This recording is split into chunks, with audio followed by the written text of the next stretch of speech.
السلام عليكم ورحمة الله. قولي. النهاردة هنعمل كبدة وقوانص. الكبدة كبيرة والقوانص صغيرة. هنعملها مقلية وجميلة. هنقليها بايه؟ هنقليها بايه؟ هنقليها بايه يا فاطمة؟ نحط زيت وبعدين ايه تاني؟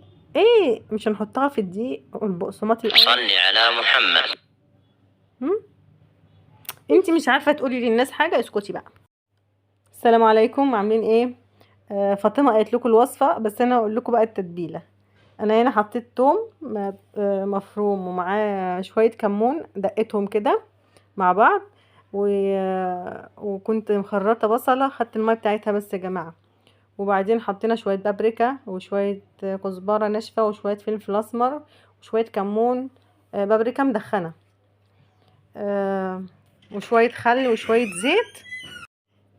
وهنا يا جماعة القوانص مسلوقة ومستوية في السليق، عشان هي مش هتاخد يعني القلية مش هتسويها، يعني بس القلية هتحمرها بس.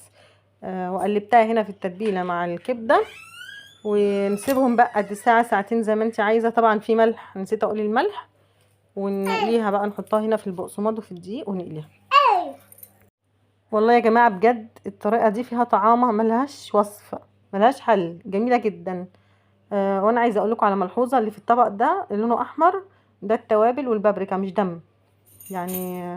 انا كنت حاطة هنا بابريكا مدخنة مع التوابل الكتير انا حطيتها، فهي عاملة المية دي بس. ليها بقى، هي طبعا الكبدة ما بتاخدش سوا، والقوانص كده كده مسلوقة قبل كده، فمش هتاخد وقت معاك، هتتحمر بسرعة. صلوا على النبي بقى يا جماعة. واللي عجبكم الفيديو، لو عجبكم الفيديو ما تنسوش تعملوا لايك واشتراك. شطورة، ما تنسوش المرة دي، يعني عرفت تقولها يا جماعة. النهاردة بتقول لكم ايه؟ ما تنسوش تعملوا لايك واشتراك. المرة اللي فاتت كانت بتقول لكم ما تعملوش، لو عجبكم الفيديو ما تعملوش ولا لايك ولا اشتراك، يعني فهمت الموضوع، كانت موقفة حال الفيديو اللي فات. بأكل مامي. ايه؟ كملي. هقول ايه تاني؟ بحب اكل مامي جميل. بحب اكل ماما جميل. شوفوا الكبدة طلعت جميلة ازاي، لونها جميل. لونها بس يا فاطمة اللي كان جميل ولا كان طعمها تحفة؟ لونها بس اللي كان جميل. طعمها مش كان تحفة؟ لا، طعمها كان تحفة. تحفة.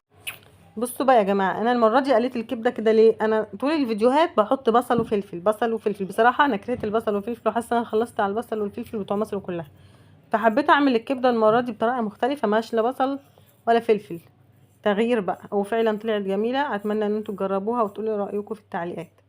يلا، والسلام عليكم ورحمه الله وبركاته. قولي يا فاطمه باي. السلام عليكم.